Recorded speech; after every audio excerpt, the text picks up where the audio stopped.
саламатсыңарбы? Биздин азыркы видеобуз жапайы жаныбарлар боюнча болмокчу. Жапайы жаныбарлардын кыргызча аталыштары: пил,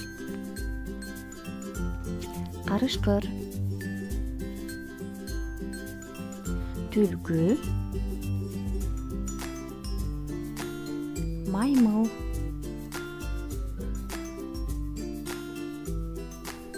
аю, илбирс, ташбака,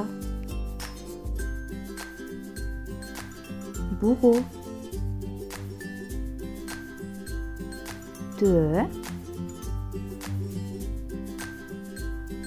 чөө, тыйынчычкан, жолборс.